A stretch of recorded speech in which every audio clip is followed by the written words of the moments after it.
So guys, nais niyo pa matutong mag-latte art or mag-steaming ng marunong mag-steam ng gatas. So ganito lang guys, no. PM niyo lang ako at tuturuan ko kayo one on one. Actual, no. So ipapakita ko sa inyo ang paano proper pag-steam at saka pag buhos ng basic latte art lang, no. So ayan, ipapakita ko sa inyo kung paano mag-steam ng gatas. Yan. Ito natin. So ito yung ating steam 1. So open natin yung pressure natin. Tapos yung gatas natin pala ay ano siya, almaray, no. So yan. So kung ikaw ay nasa Saudi na, nasa KSA na, so PM niyo ako dito sa sa Jeddah lang tayo, no. Jeddah area lang tayo. At mag-actual tayo ng latte art natin. So ayan guys ang ating pag-i-steam, no. So ganyan lang. Open ang pressure. Yan. Kailangan nakasirit-sirit yung gatas niya. At saka hindi siya ingay yung sounds para yung niya, yung foam niya ay hindi siya bubbles, no. So ganyan lang. Kung mainit na, patayin nyo na. Ayan. Ito siya. So yan. Ganyan yung cream ng pag-steam. Walang bula, walang bubbles. So ngayon, mag-latte art. So guys, no? Tara, mag-latte art tayo. I-mix nyo muna yung espresso nyo. Tapos, yung gatas okay na, wala na siyang bubbles. I-start na tayo. Sa gitna lang ang paikot natin, no? Sa gitna. 1, 2, 3, 4, and 5. Okay? 5 ikot lang ako, no? Tapos, tulak sa dulo. Atras.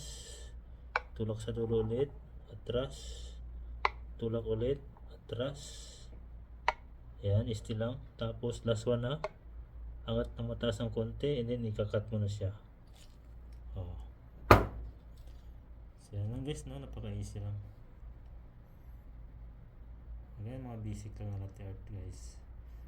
So kung gusto mo matutunan ganito, i-PM nyo lang ako, no? Sa aking Facebook page. Yan. PM nyo lang. Turuan ko ng one-on-one na basic latte art. Ito kasi yung pang stepping stone mo kasi ito na na ma-apply ka sa mga coffee shop na mga baguhan ng mga coffee shop na nag-open pa lang sila, no? So kahit ganito lang na basic lang ang kailangan nila. Hindi na kailangan yung advance, na kailangan yung magandang mga latte art muna. So kailangan marunong ka muna mag-steam ng gatas. Yan. Kailangan yung pag-i-steam mo ay maganda yung maganda yung texture niya ng krema ng ng gatas, no. Para hindi siya bubbles yung para yung mga bula-bula kasi, pag mabula-bula kasi yan, pangit yung latte art mo dyan. So kailangan mong i-control yung pag-steam. Tapos yung pagbuhos. So importante yung pagbuhos din para yung texture ng kape mo ay hindi siya masisira, no? Yung texture ng latte art mo ay hindi siya sabog-sabog. So yan guys, no, yung mga basic, yung wala pang mga basic dyan na latte art, so PM nyo ako kung nasa Saudi na kayo.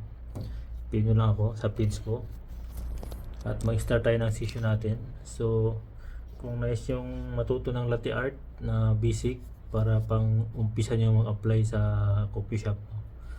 PM nila ako. Thank you for watching.